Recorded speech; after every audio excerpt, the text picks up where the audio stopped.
Hello, I'm Reverend Kathy McCall, the minister at Unity North Spiritual Center in Coon Rapids, Minnesota. So welcome to our April 19th Sunday lesson. The lesson today is called Earth Medicine. And I'll do just a brief reading before and then move right into the lesson.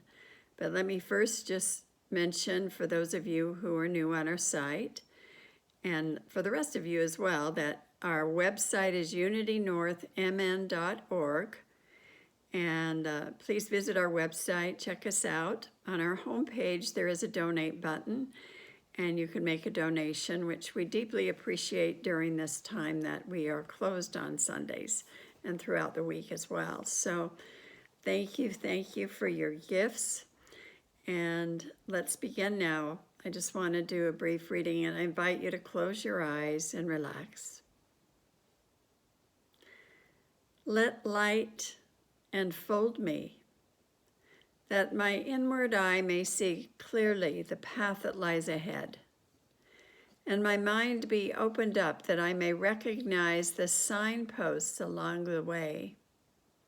Grant me the wisdom that comes from understanding the true from the false, and guide my steps that should I falter or stumble, tripped by former beliefs that blind me still, I may go forward with courage and with the determination that persistence bears.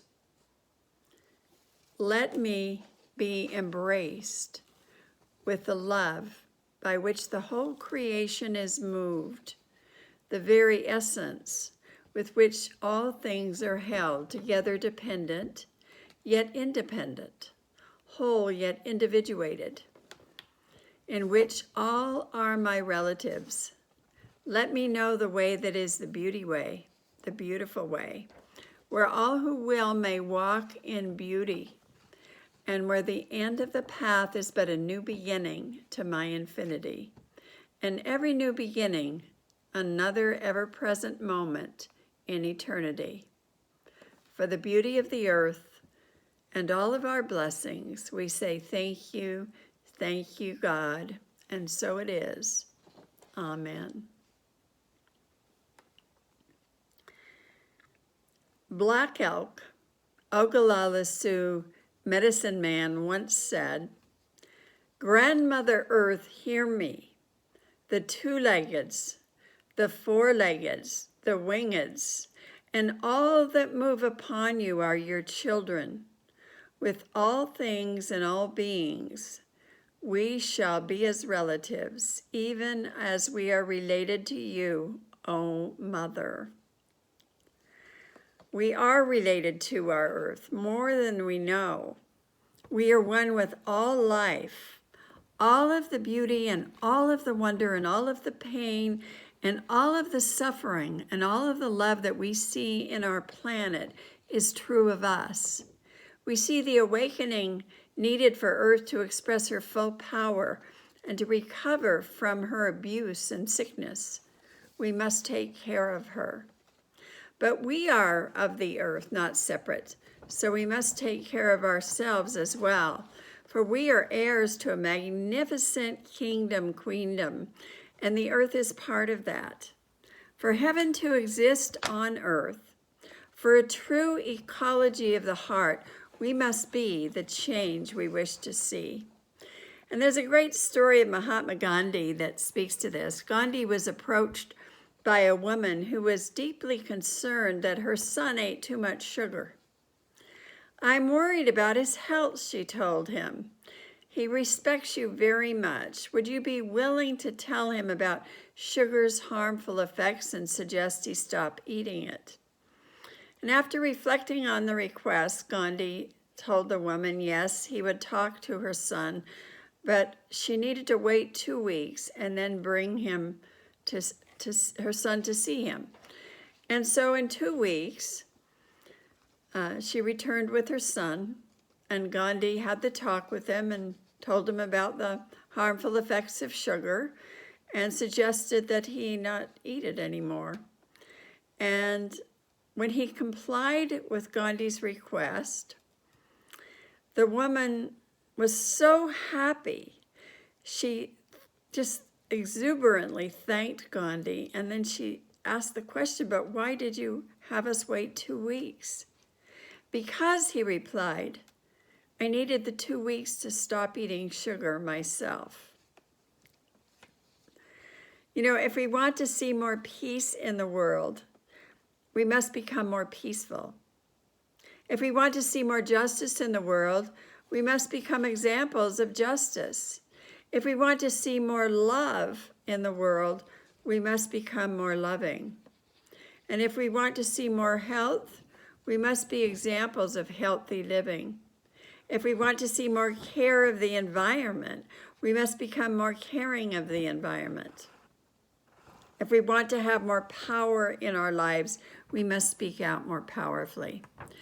I've been thinking a lot about faith recently, and now there's a greater opportunity to practice it during this time of pandemic and economic upheaval. United intention and faith always work wonders. You know, and aren't we always called to deepen our faith? And yet doubt and faith go hand in hand. That is our challenge. Whether we're invoking more peace, justice, love, health, care of the environment, power, or faith, it is not as simple as it sounds, because we have opposing forces within ourselves and within the planet, even while we are one with the great universal heart. Do you know, if you take the H from the beginning of the word heart and put it at the end, you have the word earth. Or if you remove the H from the word earth and put it in the beginning, you have the word heart. 2 words with 1 letter transposed, the same. And both words are powerful symbols for love and oneness. Joseph Campbell once said, there are no more boundaries. We are in a free fall into globalism. So we can ask ourselves, what can I do to help the awakening and healing of the planet? Well, Betty Reese once said, if you think you're too small to be effective, you have never been in bed with a mosquito. What an image. You know, we've all known those nights, I'm sure. But in times like these, sometimes we do wonder how we can be effective, how we can help, how we can make a difference, how we can be the change that we wish to see. You know, it's fitting to talk about it since Wednesday is Earth Day, and that's April 22nd. And this will be the 50th anniversary of Earth Day, as it began in 1970 in order to make a difference on the planet. And now the challenge continues. What can each of us do? We know that our planetary community is faced with an onslaught of environmental problems, with the most critical being unchecked global warming. With fires burning the Amazon, the lungs of the planet, we have a pandemic ravaging the lungs of humankind. Even the breath of life is at risk. For 65 million years, there has not been this kind of destruction, not since the dinosaurs, and that was most likely a meteor, not Western civilization technology. You know, we're losing countless species every year. Speaking of different species, a woman writes, living in a wooded area just outside the city, we have a variety of wild birds flitting through the trees or hopping on the ground. Recently, Marianne, a 3-year-old neighbor, went with her father to visit a friend near the center of the city, where in the course of the visit, she was shown a parakeet in a cage. After inspecting the bird, she turned with a sophisticated look to say, yes, we have birds at home too, only we keep all of ours outside. Now that reminds me of a little boy who had it a bit backwards. He was visiting a farm for the very first time, and he was taken out to see the lambs. And finally, he built up enough courage to pet one. Delighted, he cried, "They make these out of blankets." Well, technology has been such a gift, and during our time of quarantine and isolation, we are all appreciating our laptops and our cell phones and iPads, Kindles, and TV sets. But also, technology has created a huge dark shadow, showing up as both greed and destruction in our world. The violent acts we've seen and continue to see are reflective of the collective shadow in the great matrix of thought, the field of unlimited possibilities. And yet, even with all of the chaos appearing in the world, there are countless acts of compassion through all of the individuals and the groups who are making a difference. That is where our focus needs to be. You know, a late night talk show host had a suggestion. He said, "I've come up with the ultimate solution to the Earth's environmental concerns.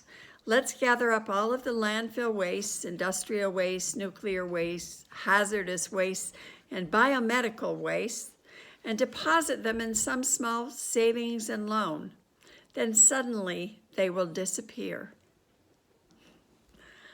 Well, it's not just humans making a difference on Earth, but also our community of animals with which we are one. Some of them seem to know our oneness better than we do. There are so many stories of animals as our guides, our healers, our protectors. There's stories of a swimmer protected from a shark attack by dolphins, a child pushed out of oncoming traffic by a strange dog, a bear that locked its jaws around a 3-year-old girl and fortunately just got her clothes, not her skin, but was rudely interrupted by a cat jumping on its head and clawing at its eyes, saving the child. There's a story of a pig who rescued a boy from drowning, a dog who lapped water from its own dish and drizzled it from his mouth into the mouth of a stroke victim throughout each day until they were found 5 days later. There was even a story of a rat that saved a miner from a cave-in. Daisy, a bell cow, organized a group of cattle and formed a protective circle around a child after a run-in with a bull. A collie brought a 16-year-old out of a 5-week coma, and a parrot saved a woman from an attacker by dive bombing the intruder and biting his neck until he ran away. When I was 5 years old, my house burned down, and I had a puppy that saved my entire family. There are dramatic stories of animals in the wild assisting as well, and from the shamanic tradition, animal spirits that come to us as allies. All creatures, all parts of the earth are sacred. Knowing this helps us to reconcile our opposites. And love is the answer, opening our hearts. For we must be the change that we wish to see in the world. Some do it in quiet ways. Others become more visible activists. Do you remember Julia Butterfly Hill, the young woman who spent 2 years living in a threatened redwood tree named Luna? She did not touch the ground once during her entire 2 years in the tree. She said, "People often come to me and say, 'Julia, I can't believe what you did. I could never do that.' She said, then I always feel my face breaking into a grin because you could not have paid me enough money that first night to make me believe I would be able to go through such an intense experience. If I had seen what was coming, I would have gone screaming in the opposite direction. But luckily for us, life does not show us everything at once." She said, "I did not live 730 days in a tree all at once, crammed into one moment. It was one day at a time, one moment at a time. For me, it became an incredible one breath, one prayer at a time. And aren't we there now in our own way?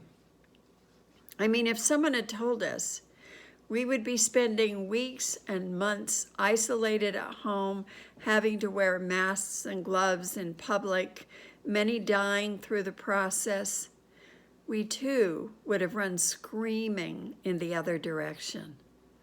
But now we are living it one day at a time, one breath at a time. And we may want to add one prayer at a time. You know, we face a paradox. Each one of us can ask, how can we face the truth about the destruction of life on the planet and still be so positive so we are not helping it to become self-fulfilling prophecy? After all, we know the power of collective thought. We must be the change that we wish to see, and it will take earth medicine. What is the medicine that will awaken and heal our planet? Well, to the Native American, the word medicine is more than just a substance to heal a sick body. Medicine means power. It is the power, the energy of the divine life brought forward and directed. Medicine is found in all of the kingdoms on earth, this kind of medicine we're talking about. So it's going to take earth medicine to awaken and heal our planet. There's a prophecy that talks about that called the Shambhala prophecy. And this was told to Joanna Macy. I had the great pleasure of studying with Joanna Macy at the University of Creation Spirituality when I attended there in Oakland, California. She has been a teacher and workshop leader on Buddhist philosophy and deep ecology for over 40 years. She was a housewife who just decided one day to get involved. She ended up writing at least 9 books or more and has been teaching all over the planet. She does not shy away from the via negativa or the shadow side of things, but is willing to confront fear and pain. She facilitates a wonderful process for facing the pain of our planet and also moving through that into the great vision of transformation. So she was told this Shambhala prophecy in 1980 by some Tibetan friends in India because they believed it has to do with our current planet time right now. The prophecy says, there comes a time when all life on earth is in danger. Great barbarian powers have arisen. Although these powers spend their wealth in preparations to annihilate one another, they have much in common. Weapons of unfathomable destructive power and technologies that lay waste our world. During this time when life is so fragile, the kingdom of Shambhala emerges. You cannot go there, for it is not a place. It is not a geopolitical entity. It exists in the hearts and minds of the Shambhala warriors. Nor can you recognize a Shambhala warrior when you see her or him, for they wear no uniforms or insignia. They carry no banners. They do not even have a home turf. Always they must move on the terrain of the barbarians themselves. Now the time comes when great courage, moral and physical courage, is required of the Shambhala warriors, for they must go into the very heart of the barbarian power, into the citadels and the places where the weapons are kept, to dismantle them. To dismantle weapons in every sense of the word, they must go into the corridors of power where decisions are made. The Shambhala warriors have the courage to do this because they know these weapons are mano maya. They are mind-made, made by the human mind. And they can be unmade by the human mind as well. The Shambhala warriors know that the dangers threatening life on earth arise from our own decisions, our own lifestyles, and our own relationships. So in this time, the Shambhala warriors go into training. Now, when Joanna Macy was told this by these Tibetans, she asked, how do they train? Well, they trained, she was told, in the use of 2 weapons. And the 2 weapons are compassion and insight. Both are necessary. Compassion for the pain of the world, and insight into the radical interdependence of all things. We need them both because compassion gives us the juice, the power, the fire, the passion to act. And insight into radical interdependence is calm and cool. So combining them together makes it possible for us to make a difference. You know, a preacher put this question to a class of children. If all the good people in the world were red and all the bad people were green, what color would you be? Little Linda Jean thought mightily for a moment, and then her face brightened and she replied, Reverend, I would be streaky. Streaky. We're all a bit streaky. Earth medicine is about compassion and insight. Joanna Macy calls it the work that reconnects. And she said this time period is called the Great Turning, in which we are waking up and moving from a self-destructive industrial growth society to a life-sustaining society. Daryl Turney once said, I am not an environmentalist, I am an earth warrior. Well, Julia Butterfly Hill was a true earth warrior, a spiritual warrior. The man who went up with her in the redwood tree only lasted 2 weeks. He was a soldier, but not a warrior. He stayed for 2 years, or she stayed for 2 years rather, because she had this tremendous compassion for the tree and for all of life, a sense of interconnectedness and the oneness of all. Not only that, the enemy, the people who were going to cut down the tree would come, and she would start talking to them, and she would ask them about their families, and did they really think this was going to put food on their table? And maybe they ought to rethink that. She formed relationships with these people and with this tree. A powerful example of what a warrior with heart can do. She was being the change she wished to see. She had this sense of reverence for Mother Earth.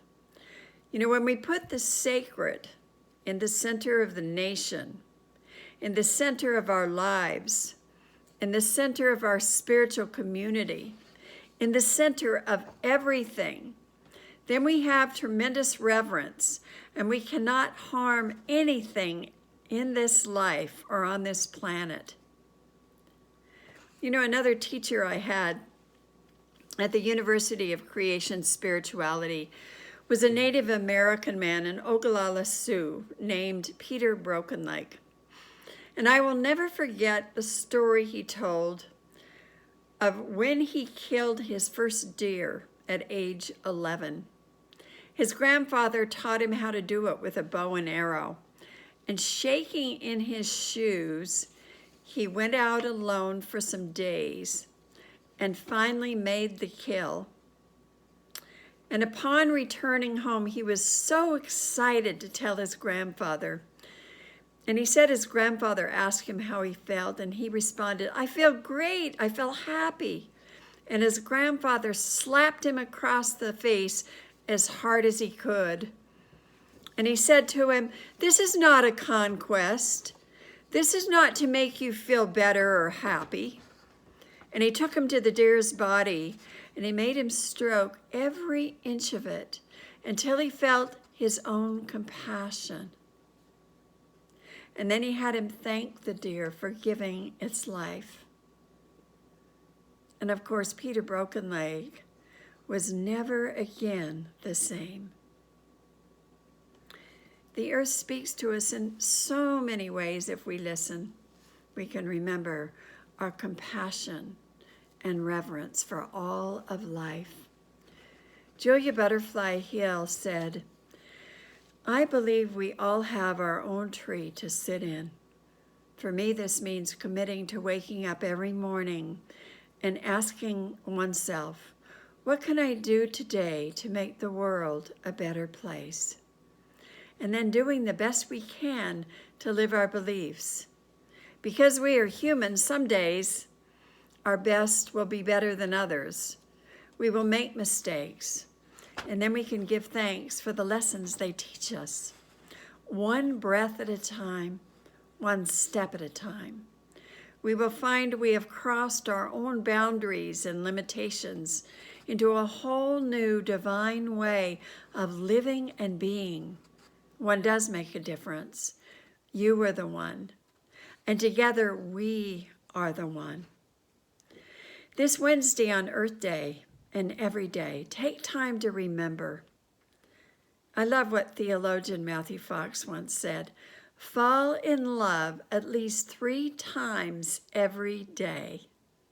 Fall in love with a human being or a plant, a flower, an animal, a galaxy, but allow yourself to become totally awestruck.